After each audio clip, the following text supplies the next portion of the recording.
Destination Change, a podcast where we talk recovery, treatment, and more. I'm your host, Angie Fiedler-Sutton, with the National Behavioral Health Association Providers. Today's guest is Yvonne Vollaire. Yvonne has been active in the drug and alcohol treatment industry for over 20 plus years, with intensive involvement in civic, private, and nonprofit organizations.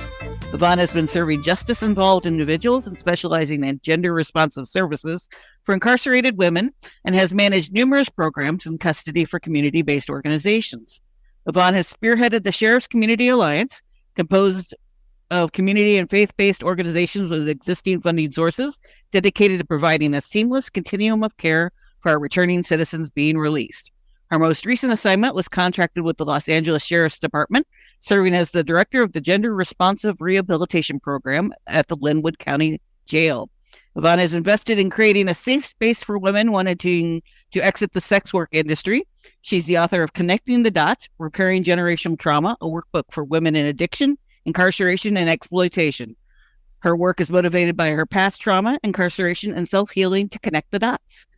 Yvonne is a mentor to students, a sponsor to women in the recovery industry, and a friend of the podcast. Thank you very much for joining us today, Yvonne. Thank you. Thank you for having me. For those who are regular listeners to my podcast, they know what my first question is, always the same. Basically, let's talk a little bit about kind of how you got into the recovery industry to begin with. I mean, your bio kind of mentions that you're motivated by your past trauma and your past incarceration. What made you decide to go into this industry versus all the others that are available out there? Well, it's a long story. I'll try to make it brief, but I was motivated by the family system that I grew up in. So I'm a third generation of incarceration. I grew up around, my father was incarcerated. My mother was addicted to substances, and my grandfather was also incarcerated. So I think growing up in an environment where addiction was very obvious, and part of addiction, I experienced the loss of adults. And so the loss of adults led me to figure out where are these people. And I found out that they were incarcerated. One of my early childhood memories was visiting my father. So my mom spent a lot of years visiting my father, incarcerated, I remember. And then my mom divorced my father, got remarried, and my stepfather was also part of the addiction. He had an addiction, and he was also incarcerated. So I grew up visiting a lot of male figures in prison and camps and jails. So I think what that did to me was it made me not want to follow in those footsteps. And not only did I see that, but, watching the dynamics from addiction, which were a lot of violence, domestic violence, and a lot of pain, like poverty. My mom, we suffered in poverty because, like the basic family system, you would have a father that was employed and a mother that was home nurturing the children. But in this case, the family dynamics get confused. And so my mother became not only a mother figure, but she had to be a father figure. And her frustration, impacted me in so many different ways. So it's me, and then I have a brother. So my brother's from my stepfather. We had two different fathers. My mom was unable to create a lot of like sibling or brotherhood or sisterhood. So I remember like on Christmas, me going to my father's family and then my brother going to his father's family. And, fast forward, as a kid, one of my tragic memories that I know that impacted me the most was that my stepfather was in the restroom and he called me over. And when I walked in the restroom, I was 7 years old, and he was tying off. He was a heroin addict. And then he said, "Yvonne, go get me a lighter because this lighter broke." And I remember skipping and running to the kitchen, looking all over for a lighter, saying, "I'll never do that. I'll never be like that." And even thinking to myself, who would do that to a kid? I'm just a kid, So I think a lot of things impacted my thinking that led me down that path, because I feel like even though I didn't want to do these things, I gravitated towards other kids in the neighborhood that were also products of their environment. So it was like a trauma bond. And so then I first started exploring with alcohol at 11 years old. And I remember drinking, but not liking the taste, but loving the feel of me being able to escape from what was to be that those experiences. Now, I don't want to say all my experiences were bad, because, as a person in long-term recovery, I try to look at the assets and the liabilities, meaning that I got a lot of good things from my mom and my family, the family system that made me strong to overcome a lot of the obstacles. But it took a lot of work for me to get to where I'm at today. And that's why I wrote the book, Connecting the Dots, Repairing Generational Trauma. Because in that process of growing up, you know, seeing a parent incarcerated, growing up and seeing a parent be involved in domestic violence, and growing up and being poor, like struggling financially. Like, I remember I had a friend come over, and my mom said, "You have to clean the kitchen before you go anywhere with your friends." And my friend was helping me. And then he said to me, "You have plates and cups and silverware, but none of them match." And I thought, oh, wow. It made me so conscientious at that moment, but I didn't know that silverware and plates and cups had to match, So it was just little things that stood out to me that reminded me that this is not normal, you Mhm. know? The other thing is that because me and my brother, we both started experiencing with alcohol and drugs at a young age. My brother became full blown schizophrenic by the age of 24. And to have a brother that was so handsome, so charismatic, so intelligent, so smart.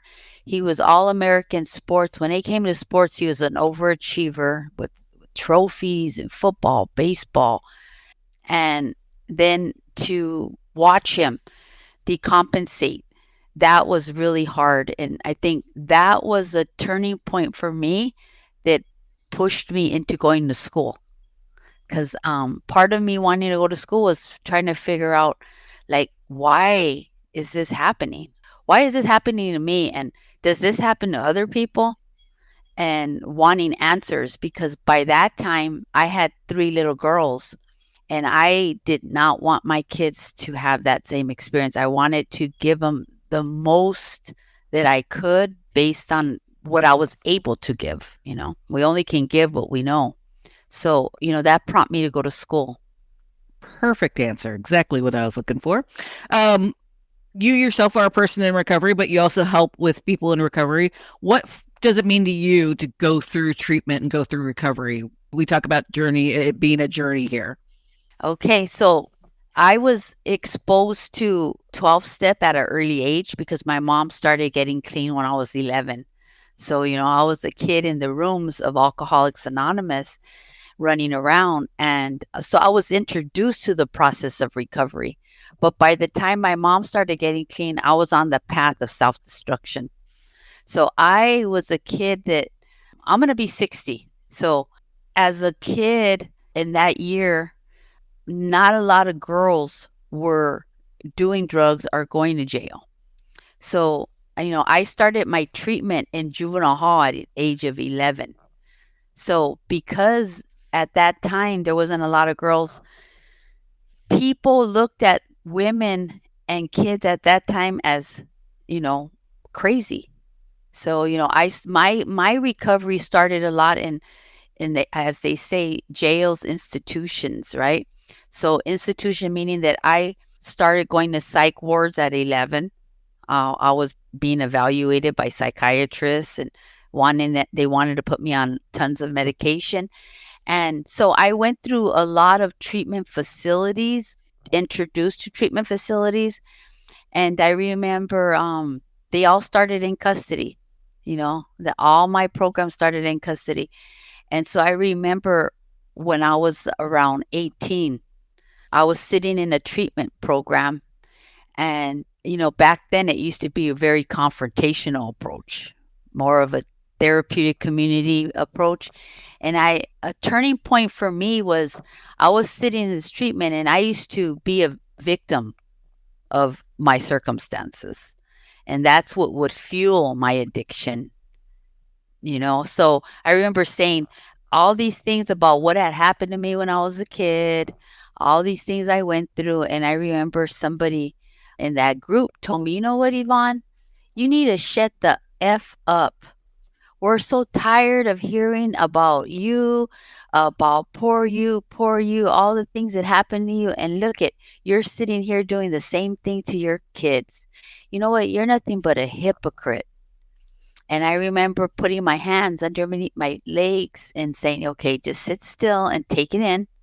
Because part of my mind said, okay, it's on and cracking. We're fighting after this group. But as I sat there, I started to have this calmness come over me. And I said to myself, she's absolutely right. I'm a hypocrite.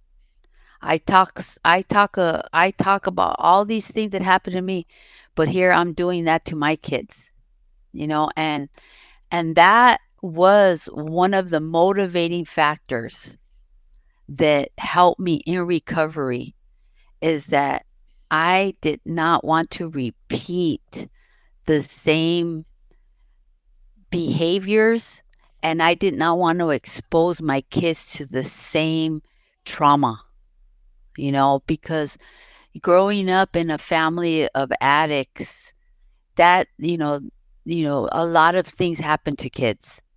And, like me, I'm a survivor of sexual abuse. And this occurred when nobody was taking care of, nobody's watching. So I think not wanting to pass that on to my kids and give them the opportunity, although today I see life different. I believe that we are resilient of any traumatic experience, that we can overcome, because we're all survivors of trauma. Uh, you know, Dr. Gabor Mate says all of us are going to have some form of trauma. Yeah, especially now with COVID. Oh, yeah, exactly. So, but if we're around a loving community that can help us find that resiliency, we can bounce back. Just takes time. For everybody's timing is different. You touched on this briefly a little bit already, but some of the barriers that people come across in moving forward in treatment. We talk about it as a journey, but it's obviously not a straight journey either. There are sometimes back trips. So money obviously is one issue. You talked about being poor. What are some of the other barriers that you've come across? Well, for me, it was a family system. I was that person that went home, after treatment. I could have been in the most best treatment facility and they did 6 months of awesome treatment and I went back to the same environment. So for me, the challenge was going back home and wanting my family to be in recovery. It's like survival guilt. Like I want them to be where I'm at and they want me to be where they're at. So going home, I make a joke of this, but I was that person that came out of jail, which was an in custody treatment facility. And I slept on my mom's couch, bogarted the remote control, and fought with the kids that were mine. So, I would go right back to that situation, and my mom not being able to understand the recovery process that I had went through, she wanted to help me by keeping me in a place where I use the word exploitation because sometimes our family exploit us they tell us you need to get a job, but they don't want us to because they give us chores or assignments to do that don't allow for it. Like my mom, she was good at saying, hey, I'll give you $20 if you go pay this bill, or if you go do this errand for me, if you just go and do this, or stay home and clean this or clean that, or do this project for me. And I couldn't say no because I felt embedded to her because she took care of my kids. So I didn't have a voice. And a lot of times I would relapse because I didn't know how to navigate the responsibilities of having somebody take care of me. So the roles had shifted because, me being incarcerated, me struggling in my addiction, my mom is very codependent. So she would pay for things, she would send me money, she would come and visit me. So when I came back, I owed her. It's just like the drug dealer. If you owe them, then they could exploit you and make you clean their car, go to the store, take care of their kids, clean their house. So it's the same exploitation that we see in real life. It was hard for me to even I've always was able to get some clean time, but I wasn't in the recovery process. I was abstinence because I forced myself to be part of a family that wasn't in recovery or didn't accept recovery or didn't have knowledge of. So it wasn't until I moved away from that process and began to be independent and made friends and formed relationships in the recovery community that I was able to sustain and maintain recovery and get into the recovery process as well. Hmm. Now, one of the other barriers that I know you would probably come across is the stigma. I mean, not only the stigma of being someone in recovery, but someone who has been in prison. That dual. Let's talk a little bit about that stigma, and what kinds of things do you recommend people do to try and help overcome that? Well, I used to feel like that because as a kid growing up in that environment, education wasn't first. So, like my teacher conference, my mom never came. Any kind of school activity. So I wasn't motivated to even do homework or learn to read. I didn't even know how to read. I still struggle academically, but I didn't know how to read and I didn't know how to put that first because on my dinner table or family events, it was like who got out of prison, who's selling dope, who's running this, who's married, who's having an abortion, who's getting, who just got arrested. So, not like other people. I have a friend that when their babies are born, everybody floods them with college gear. Hmm. So at the minute they're born, they're not. It's not like are you going to college? It's what college are you going to? They promote education. So it was just the family system.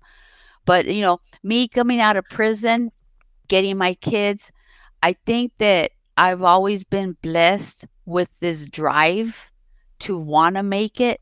They say you're either blessed, bliss, dissed, and that's how you gain, sometimes careers or opportunities.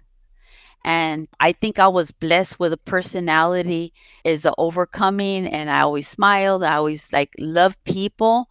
So I think for me, I did not have any skills. I remember being 30 years old when and saying, wow, where would I work? I remember my first job was at McDonald's. Then I was working at Ralph's and all these jobs they didn't there wasn't a motivation in me because every time I was there, I thought about stealing or I thought about doing something illegal. So I had to leave. I had to find a job that was fulfilling, And I always tell people, hey, where can we go in life where we could get paid for what we love to do? And I got into the counseling profession. And for me, it was going to school, taking one class, taking another class, and just being a part of that community. Now, that doesn't work for everybody because I know that we have so many talents and skills that we can use, and it's just about creating that resume of all of your experiences, even selling drugs, even being a porter in prison, even, dancing or playing musical instruments, all the things that we know that we're blessed with as talents, art, tattoos, graffiti, all these things that we're blessed with can be turned into revenue, Hmm. and we just need to have like a coach or a mentor, people pushing us in that direction, and for me, it was education.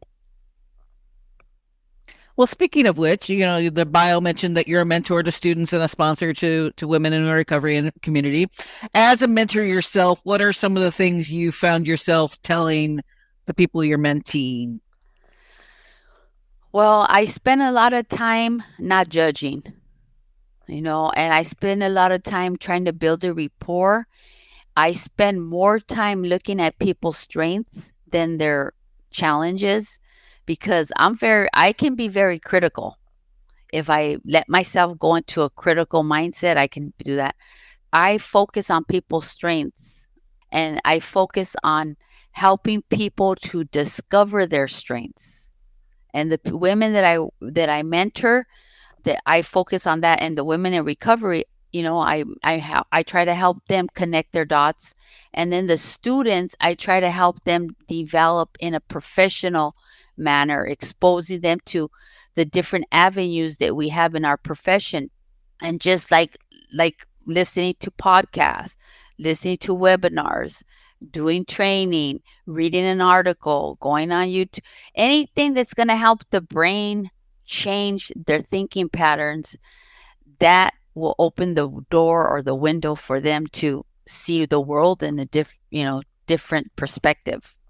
Now, how would you recommend if someone was interested in becoming a mentee or mentor, how to go about doing that? Well, first of all, you got to look at the resources in your area. So depending on what area, there's so many beautiful resources that are available for mentoring, sponsorship. It depends on what direction you want to go. I know that the local colleges, they have so many free programs right now, and a lot of the colleges, even secondary colleges, they have a lot of great programs.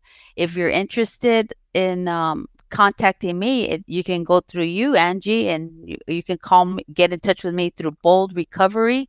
We put on workshops, we consult, we have all kinds of different connecting people to different trainings and different avenues, depending on which direction they want to go. Awesome. Now let's talk a little bit about your work with the Sheriff's Community Alliance. How did that come about and what exactly do you do there? Okay. So my whole career has been working with justice involved individuals. As I said, I started working with men in Tehachapi, and then I went to a community correction program. But the last 12 years I have dedicated to working with women. So when I started working with the Sheriff's Department, it's an in-custody trauma-based program. We are very limited, as we know that the funding is very limited to the treatment aspect. So I had to become creative and figure out how can I get these women aftercare programs, because our program wasn't designed like that. So I put on a few provider fairs. And so these provider fairs gave me an opportunity to tap into the resources in our community, bring them in, and we did it 4 times a year. So every quarter we would create these provider fairs, and then I labeled that the Sheriff's Community Alliance, which is a network of providers that have existing program funding. So they would come in and the women would get to meet them, and they would get to tell them exactly what was expected from their program. So this way they got firsthand expectations, like, okay, if you need a driver license, you go to this DMV. If you need the Department of Rehabilitation, you contact Susie Q. If you're going to residential, if you want to go to outpatient, if you want mentoring, if you want to go to college, these are the contact people in your area. And so we did that, and we were able to match people up prior to getting out of jail. That's what the Sheriff's Alliance does. It provides the connection, aftercare, a smooth transition. And if anybody's interested in visiting any of those resources, they can go to Twin Towers. And at Twin Towers on the second floor, it's the release area. We have windows where every person that's getting released from the county jail can access any services there. Well, that actually leads into another good question. What other, you've touched on this briefly, but some of the resources that you use on a regular basis that you might want to recommend to others?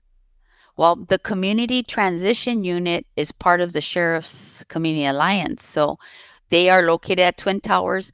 And what they do is they offer reentry services to anybody in the 7 facilities at LA County Jail. So if you have a loved one in the LA County Jail, at Pitches, or at Min Central or Twin Towers or at Linwood, they have the CTU. They interview the inmates or clients, and then they link them up to resources prior to getting released. But anybody's welcome to go to the CRRC. It's Community Resource Reentry Center. It's located on the 2nd floor at Twin Towers. And do you have any like online resources for those who may not be in the Los Angeles area? Anything that you would recommend in terms of online, or that, for example, BHAP is a good resource? Exactly. Yes, it is. And you guys have tons of resources and job postings and education and opportunities. So, I mean, you're national, so you're the best resource. You also are a presenter. You've presented webinars for us as well as done presentations for CCAP at their conferences. Do you normally stick to women in recovery with correction, or do you talk about other topics? I usually stick to what I feel comfortable with and I know best is in anybody that's been incarcerated, men, women that have been impacted by incarceration and trauma. Because I feel like there's so many different influences that get people down that path. You know what I mean? Like, I think one of the things that I've realized, like working with the women, is that the way we treat women that want to go to treatment is different than men. So if a male is interested in going to aftercare, everybody in the family is cheering them on. They are right there to take them clothes, to take them shoes, to take them goodies, to give them money, go visit them, put money on their books. But if a female wants to go to treatment, they have all the challenges, all the barriers, because whoever's taking care of their kids usually says, no, that's enough. You already did that program in jail. You need to come home and get your kids. Oh, you know what? You need to come home and get a job. You need to come home and pay the rent. You need to come home and help us out here in the house. So it's not designed for women to be able to go to programs and they get all that cheering. I mean, I go to the women's jail and nobody is jumping over anybody to put money on their books or go visit them. But if you go to the men's jail, there's a line of women, moms, sisters, aunts, neighbors, cousins, wives, girlfriends, all in line to try to put money on the men's books. And sometimes there's even competition. Who can put more? Who's going to get more, validation from them versus if it's females, nobody's there. They matter of fact, they'll even say, you're a disgrace. How dare you go to jail and leave your kids? How dare you get caught up in those relationships that landed you in jail? But they don't go to the core of the issue that women have encountered. Mm-hmm. But the flip side is that because I've worked with men, the thing is 98% of women have been impacted by sexual abuse. So have men, 98%. But guess what?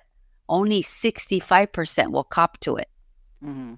Women will admit to it because most of the time, men are getting molested by another male, and women are getting molested by a male. Mm-hmm. So I think it does something to the brain, that rewires the brain on how they think. And I think men have a harder time explaining or admitting to their experiences, but it comes out in other areas of their life. Mm-hmm. And then you get these two amazing people that link up together. Mm-hmm. So it's the trauma bonds that link them together, and they produce kids like me, that, hopefully. But our jail system is filled with some beautiful, amazing people who've had some very traumatic childhood experiences.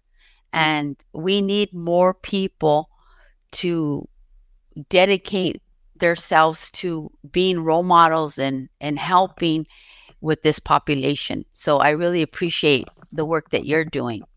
Now, your bio mentioned that you've been in the industry for over 20 plus years. What are some of the things that you've noticed, some of the trends, some of the things that have changed, some of the things that, how is it different now than it was when you first started? When we first started, we used to go to any lengths to build this industry, to do the work. Now people want to do everything online. There's no face to face. I mean, sometimes I think, wow, every agency I have, talking to people from different agencies, and they'll say they don't have as many clients. And I don't know what it is post COVID. We're doing more Zoom or this Telehealth. telehealth, this platform to do a lot of learning. Even schools, a lot of people are coming into this profession. They're going to school and they're doing school online. I think the change is people are getting paid more, but the clients are, I think, also shifting because of the trauma and the mindset of people. The drugs have changed. I think drugs are doing a lot more damage to the brain.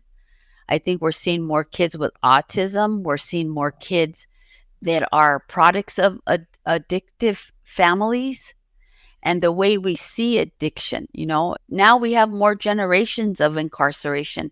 I mean, I'm just telling you, I'm a third generation and I work in the jail, and I've seen three generations together, a grandmother, the mom, and the daughter all in custody together. So where are those kids? Mm-hmm.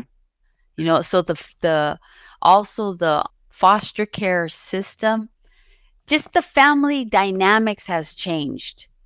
So anybody impacted by that is going to be wired a certain way. I have 7 grandkids, but I have 3 preteens, and I see their brains are wired different by social media, through the phone, through the school system now, on how we're learning, the food that we're eating. So I think there's a lot of changes that we're all going to see coming soon.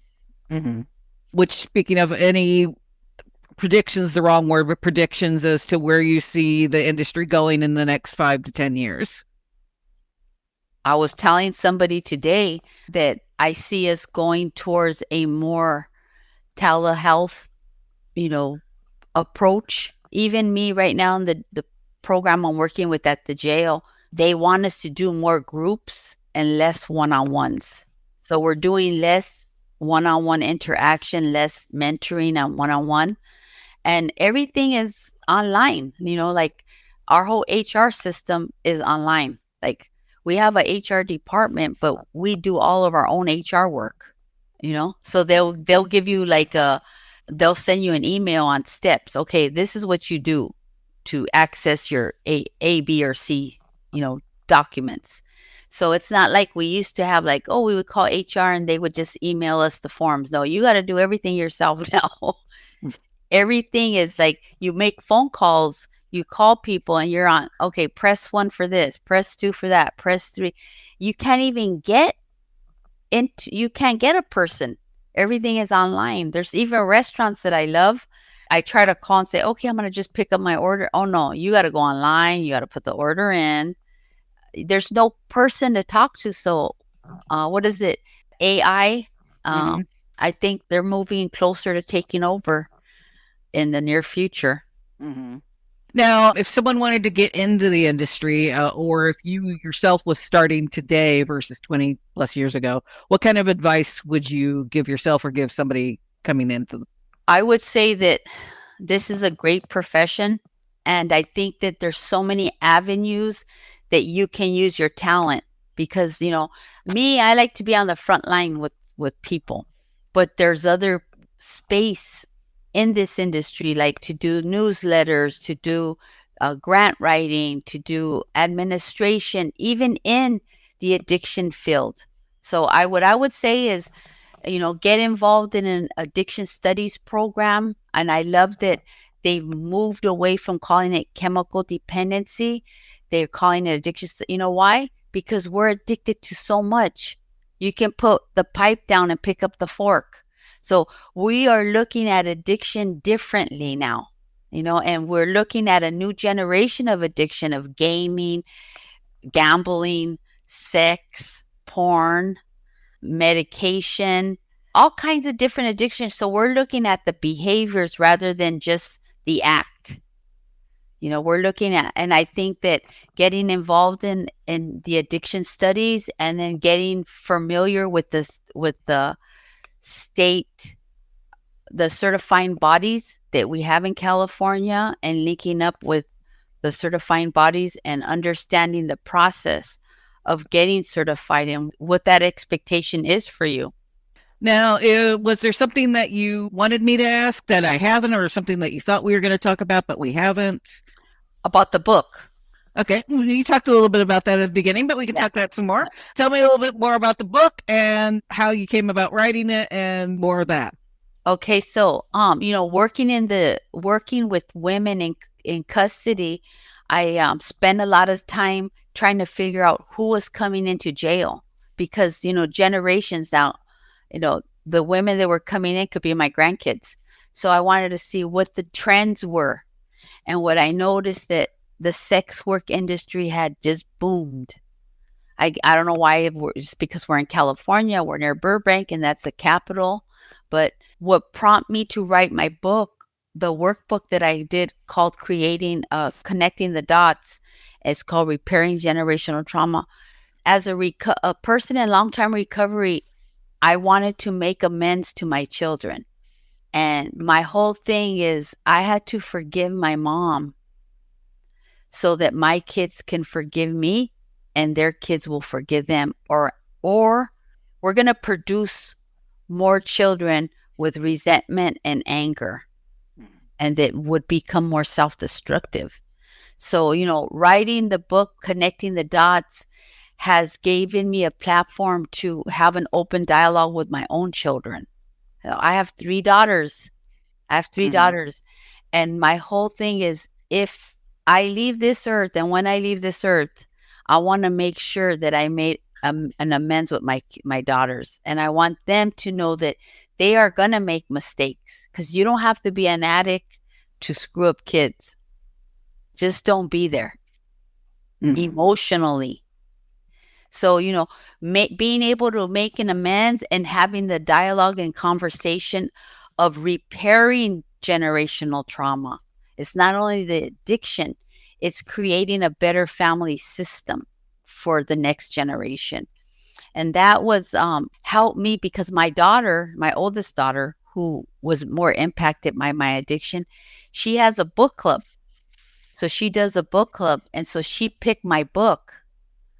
And so I was able to do my book club with my book and her book in her book club with 3 generations, my daughter, me, and my granddaughter. We all did the workbook together, along with 10 other girls. So it opened up the door for a lot of women to start figuring out ways to work with their kids. So, the goal is to have more daughters and moms have a dialogue of like how their parenting impacted them and how their parenting might impact their kids. And how can we fix that? Because it can't be all bad. We have to try to look at our assets and the liabilities. We have to look at our strengths and our challenges. We can't just look at everything just like, oh, it was the worst. Pour me another drink. That is excellent. Anything else that you wanted to talk about? That's it. Awesome. You've been listening to Destination Change. Our guest today was Yvonne Vollaire. Thank you again for being here. Our theme song was Sun Nation by Kitsa and used via a Creative Commons license by the Free Music Archive. Please consider rating and reviewing the podcast on Apple Podcasts so we can get more listeners. In the meantime, you can always see more about the podcast, including show notes and where else to listen to, on our website, www.nbhap.org. If you have any questions for the podcast or suggestions for future topics, please email us at info@nbhap.org. Thanks for listening.